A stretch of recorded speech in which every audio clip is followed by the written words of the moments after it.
Can we talk about toxic masculinity in the Philippines? That's all right. Okay, thanks. All right, let's talk about it. Um, so toxic masculinity in the Philippines is a bit of a touchy subject because if we think about it, um,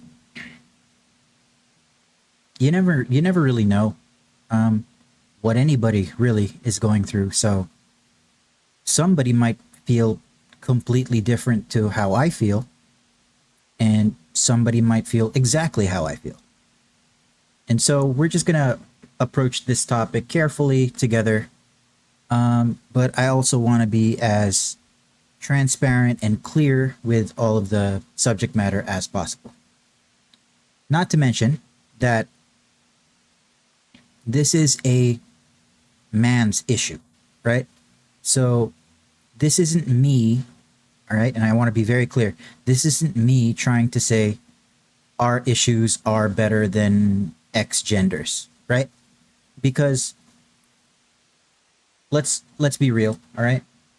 Everybody has their own gripes, everybody has their own problems in life that could be just as difficult as X genders or X persons or X age or X race, something like that, whatever, right?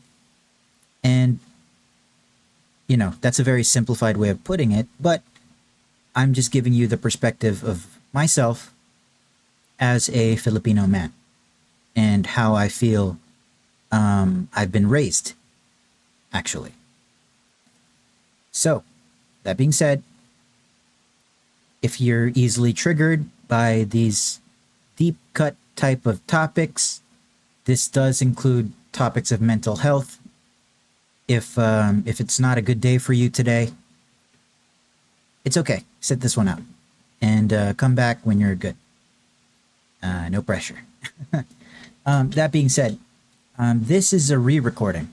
So I recorded this earlier when I was high on emotions after a bad day. And I'm re-recording it now because I just want to make sure that, every subject that I wanted to say doesn't get left on the table. And and to be honest, the other recording I was a blubbering mess. Don't get me wrong though.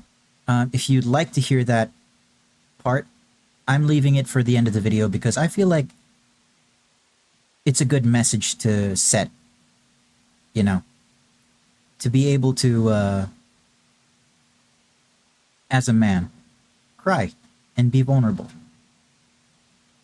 But that leads us into our first topic about toxic masculinity in the Philippines is you're not allowed to be vulnerable. And that's how I was raised. Now, I have to be clear. My parents are not the same as they were when I was growing up. They are a lot more mellow. They are a lot more friendly. They are a lot more open to emotion and mental health talks, etc. So, they learn. But growing up, if I fell and scraped my knee, I would be told to stop crying. If I failed a grade and I got scolded and I started crying, that would only make things worse. And if I do anything out of line, and what do I mean by out of line? I mean, make a fuss at school where the parents have to come in. That is a no-no. And the parents, of course, are a lot more tough on me because I was a I was the firstborn, so I'm the eldest, and also I'm a dude. Now, and like, of course, this is how I'm assuming every country has it, where if you're the man, there is a certain expectation of you to be the tough one, the strong one, the stoic one, the stalwart, um, the defender of your family, especially if you're the eldest, especially if you're the husband, especially if you're the man of the house, right? And that is incredibly true, especially here in the Philippines. Why? Because the man of the house here means a lot more than, or rather, in my eyes, it means a lot more than being the man of the house elsewhere. Because we are a third world country. So, wait, I guess I can say it means a lot, kind of like our brothers in the third world countries. Because being the man of the house here means that if you get injured, if you get sick, if you die, and I'm gonna have to probably bleep that out. If you accidentally or purposefully um, game end, stop working, um, task manager, control alt delete yourself, um, then that means your family doesn't eat.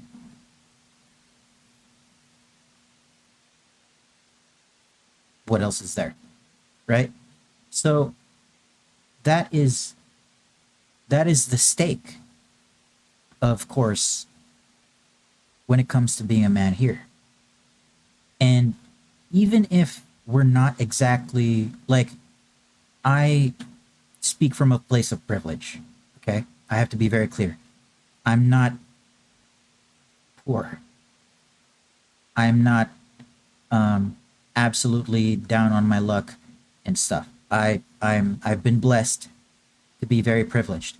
But regardless of the state of living that we are in, the way masculinity is taught is the same, practically the same for every household here. So we're taught you have to be a man or you're gonna um, game men, control alt delete, you know? Which is extreme. I can understand that it's extreme, but it's true, you know? Um, and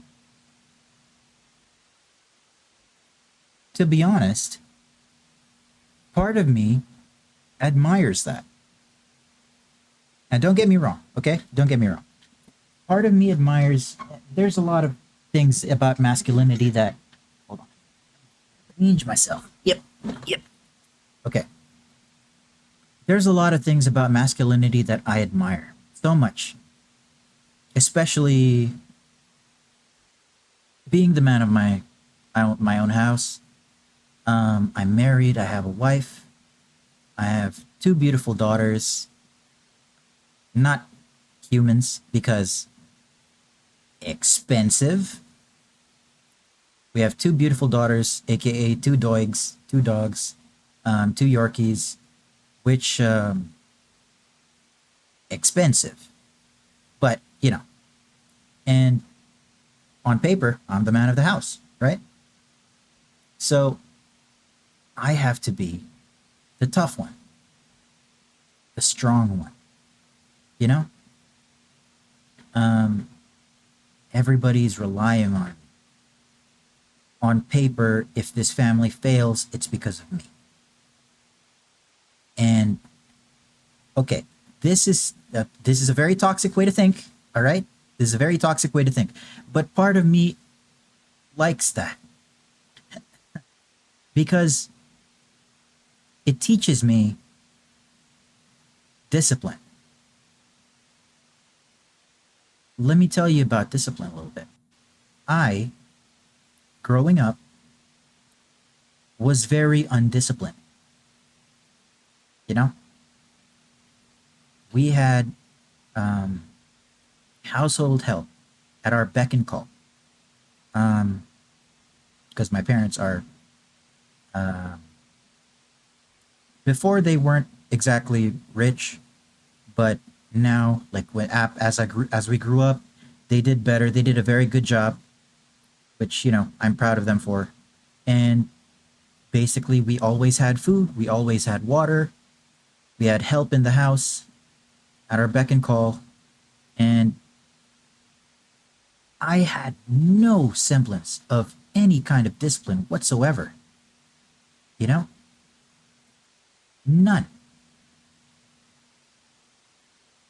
That only happened after I left the house.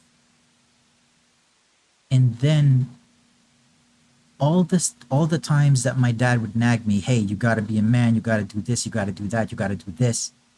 Suddenly it all made sense because now there are stakes. I have a family, right? So that part of masculinity I love because it teaches us men how to be men, how to take accountability for our actions, how to emotionally, physically, financially support our families,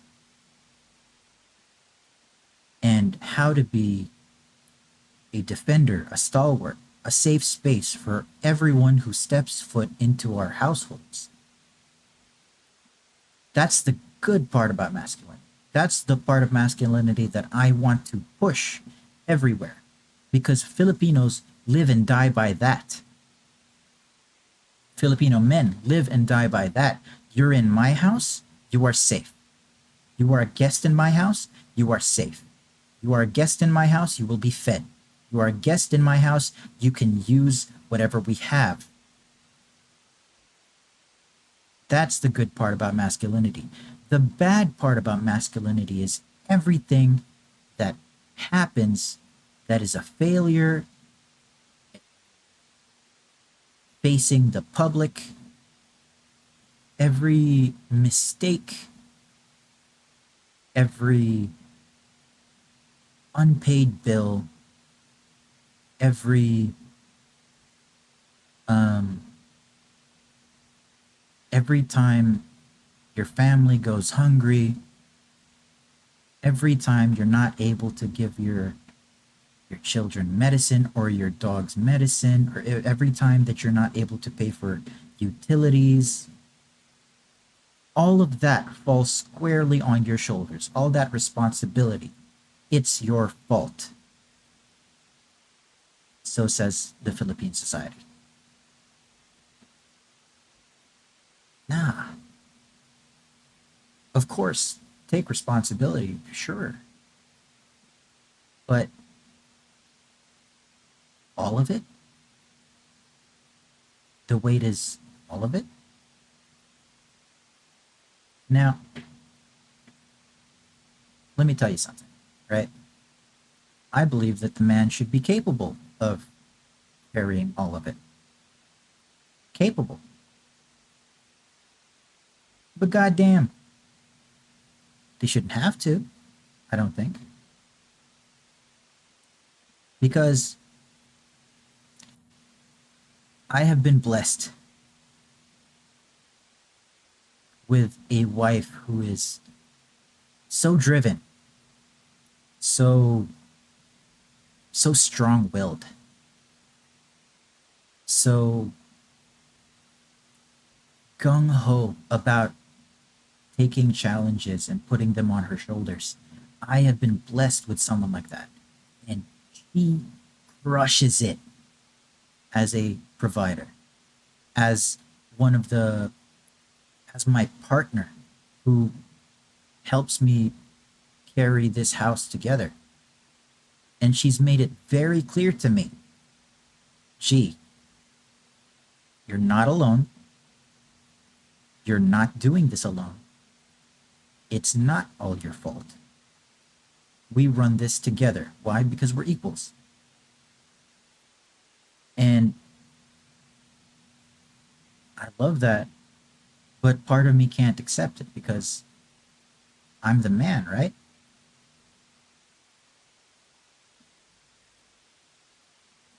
No. Think of it this way, right?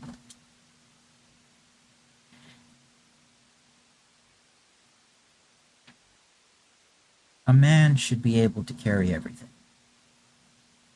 I believe that's true. But as soon as he needs someone to tag him out, just a little bit, just a tiny bit of reprieve, he should have an option. Is that is that too much? I think not really. I don't think so. At the very least, be able to be vulnerable with somebody, because that's the second part of masculinity that I don't like. You're not allowed to be vulnerable. You're not allowed to show your emotions, not outside. You see, Filipinos have a very, very interesting way of thinking. And this is not just for the men, this is for everybody. We, as Filipinos, do not like inconveniencing people. You know, somebody kicks up a fuss, everybody stays quiet, and then the police handle it or something, right? Or let's say, for example, um, actually, there are some good parts about that. There are some good parts about that. We don't like inconveniencing people.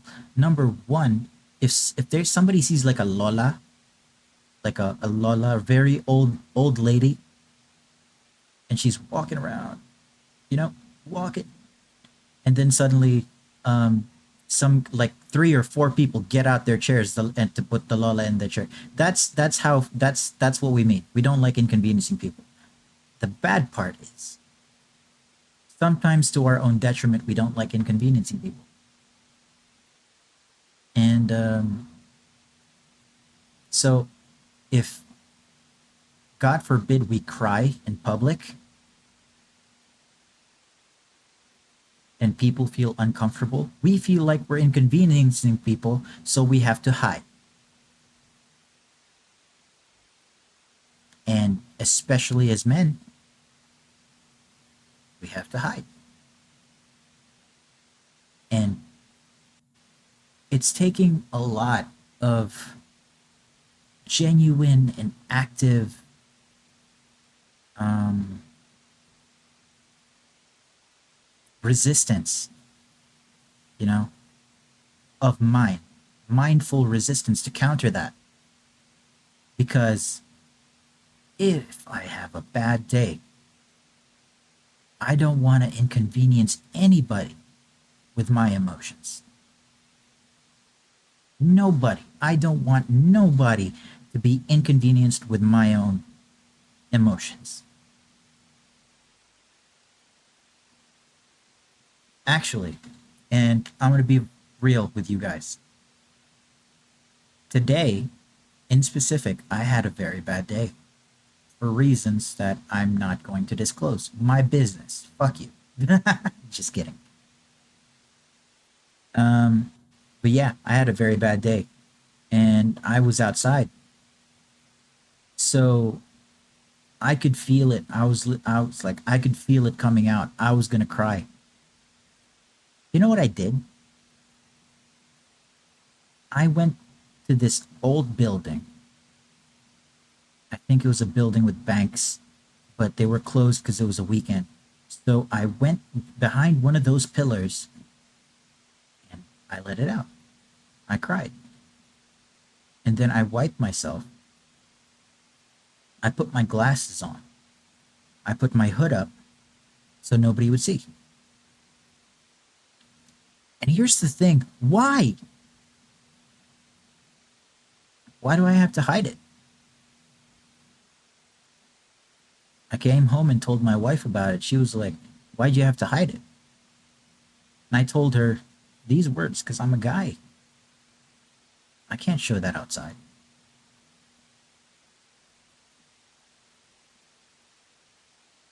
Who says? Those are the two main things about toxic masculinity in the Philippines that honestly bring down so many of us. So many of us dudes out here. And forget the fact if you're in the LGBTQ. Forget about it. Because it's a lot better now. I will say it's a lot better now. Not by much, but it's a lot better now. Because before, old school shit, the old school method is if you loved as a man anything else other than a woman, they drag your ass by the hair out the back into the backyard. And they have this big ass balde. Every Filipino family has this. It's called a timba or balde. It's like a timba is a bucket. Balde is a bucket, but bigger, you know? So it's like a very big bucket, like a drum. A drum. There you go. And they, no matter how old you are, if they realize that you're gay or you like if you're fruity, if you're limp wristed, if anything, any of the descriptions, they will dunk your head into that water. Practically waterboarding your ass. And they're gonna ask when they pull you up, do you still like men? Bading ka ba? Are you gay? You say yes, they will dunk your head back in there. You say no, maybe you get off easy. You could lie, but how's that going to make you feel? It's a lot better nowadays, though. Not by much. Sometimes they belt you. Yikes. They use their chinelas or flip-flops. Yikes. For what? Just because you're not man enough? That don't make sense. That's why. Toxic masculinity here in the Philippines is a touchy subject. Because depending on who you are, what you are, how it works, it is basically the exact same thing for everyone. Everybody goes by the exact same basis. And that should not be the case. Because we're all fucking different, you know? And being a man in the Philippines is not so much about actually being a man, more as it's more about showing that you're a man. Show people. So people could say, ah, that's a man's man right there. Or you see that guy? Takes care of his family. Pulls his weight. Not a deadbeat, you know, strong, stoic, or stoic, however you pronounce it. That's a real man right there. For what? So people can say you're a real man? So people can jerk you off saying that you're a real man when you're just showing it? Come on now, please. Because when times get tough and suddenly we are the ones who have to break down and cry. Who do we go to? Definitely not the people who told us to man up and suck it up. Definitely not the people who made us feel weird when we cried. Definitely not the people who are going to think less of us when we show our weakness. Come on now. How the fuck are you going to become strong if you can't show your weakness at some point? Only reason people can see you as strong because you were weak before. And even then, showing yourself crying is not a weakness. Allowing yourself to feel is not a weakness. We're not robots, guys. And that's kind of what I wanted to say about the matter. Is that I can't live not being able to be true to myself. Not being able to be vulnerable, you know? Talk from the heart. Be emotional. Be erratic. Just let it out, you know? Like sometimes I want to be squishy, you know? Sometimes I want to be squishy, and that's okay. That's okay. This is I'm ending it quick, but before I end, I have a message to my homies in the Philippines, my kings, my bros, my boys, all the men in the Philippines. All the men in the Philippines who are going through shit. Okay lang yan. Pwede kang umiyak. Okay lang yan. Di kita pinagbabawalang umiyak. Pwede ka. Pwede ka umiyak. Okay lang. Kasi safe ka dito eh. Walang mambabastos sa inyo dito. At kung meron man na pagtatawanan ka dahil umiiyak ka, tangina, bugbog sila sa akin. Kasi pwede. You're not weak. You're not weak because you want to cry. It's in showing that weakness. It's in showing your vulnerabilities. It's in showing that your emotions, becoming one with them, being in touch with them, that you can become that stoic, strong man that you see everywhere. I promise you, every single strong man that you've seen has cried to someone before, and they are stronger because of it. Anyway, that is this re-recording. But, of course, I don't want to spout shit and not practice what I preach. Okay? So, please don't laugh. This is tough for me, okay? This is very tough. This is very tough for me.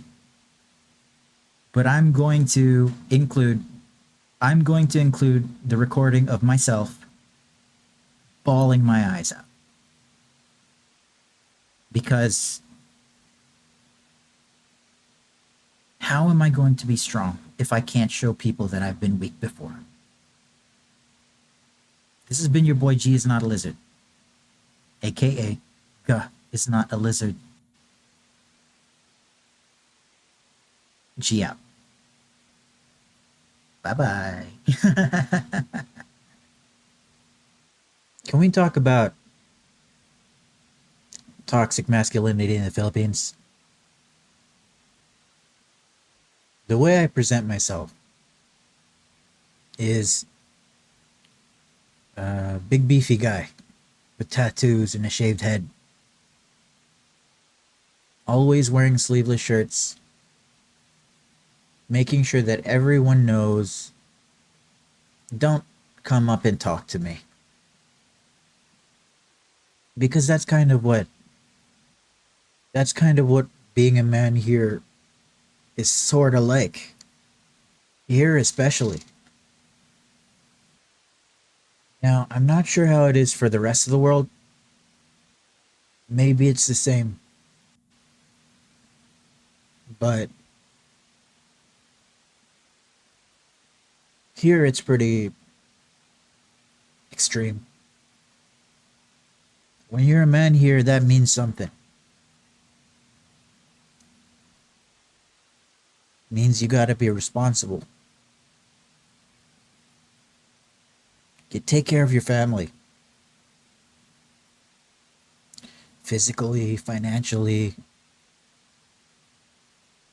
You put that responsibility on yourself.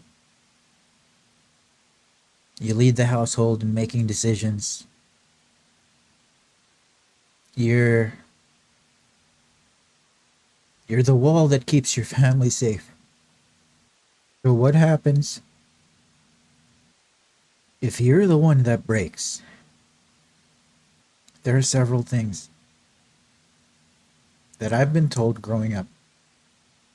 Suck it up is one. Di ba lalaki ka?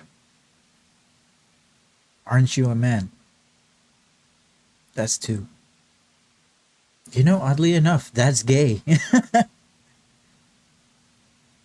But not in the funny meme type way.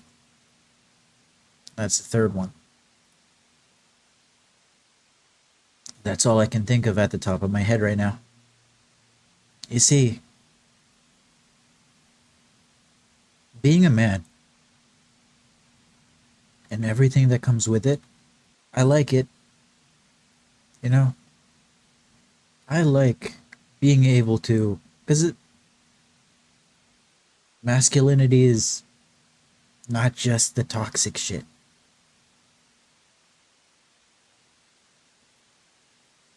It's the being able to be responsible, being able to care for your family, taking responsibility for your actions and mistakes, shouldering the load, however heavy it is. I love that. I love the idea of that. There's just something so noble about that for me. There's something so noble about being the one that everyone leans on. And I walk with that. And I run with that. I love that.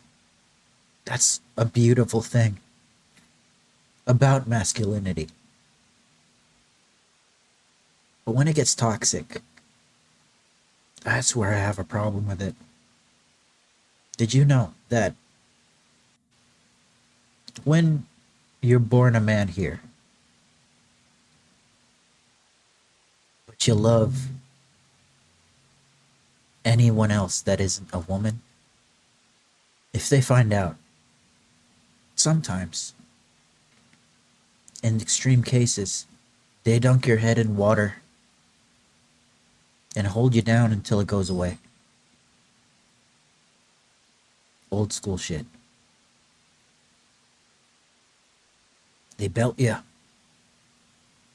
Old school shit.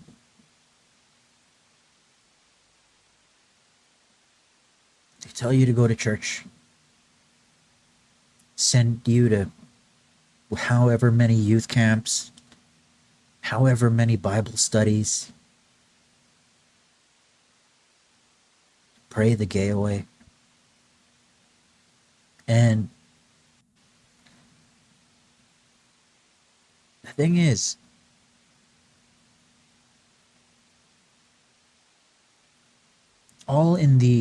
that's only for the image of being a man.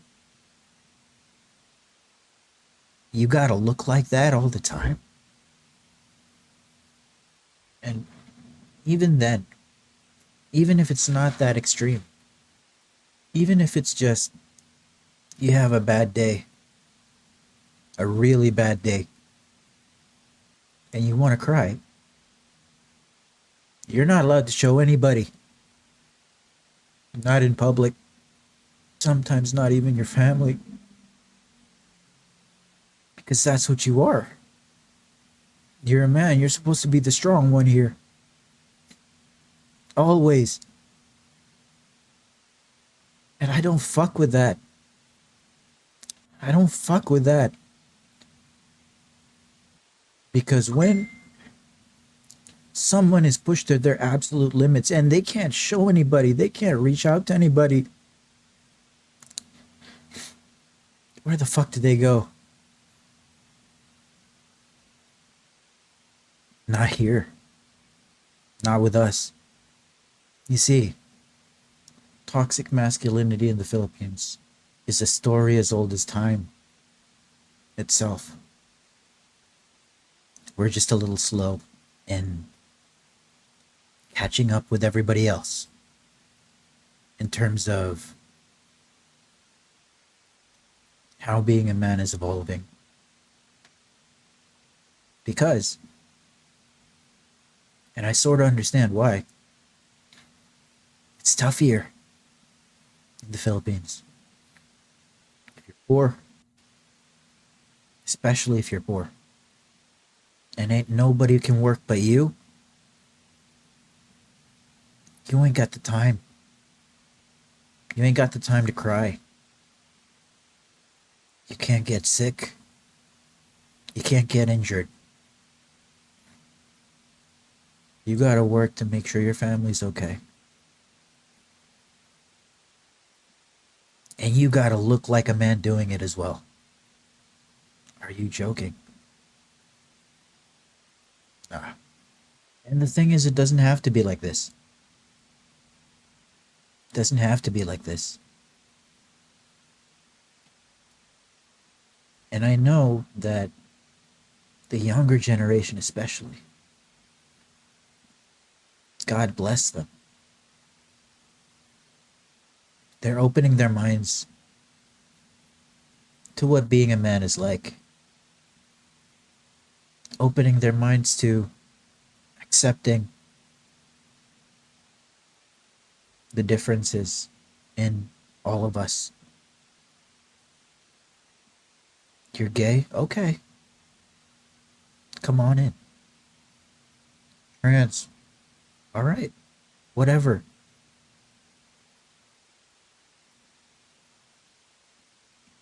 You're a double amputee.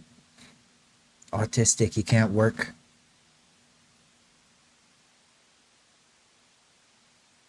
Whatever your situation is. And the kids are becoming more adults than some of us adults, and that fills me with hope. So we're going somewhere. Let's put it this way. Just earlier, for reasons that I will not disclose, because it's my business, I felt like absolute shit. I was out, and I could feel myself start to cry.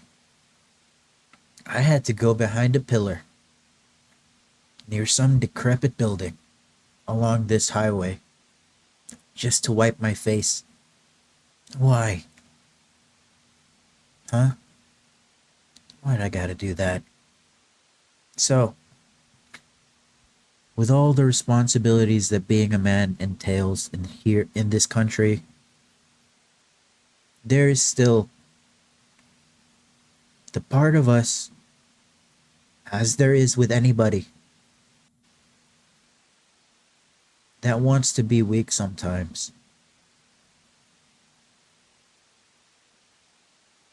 And the thing is, we think we're not allowed. Or maybe it's just me. We think we're not allowed. Bullshit. We're allowed.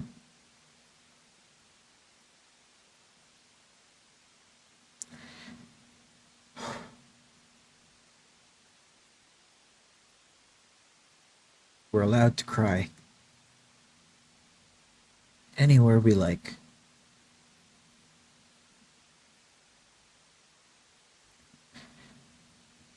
We're allowed to go up to our partners, our moms, our dads, brothers and sisters, friends,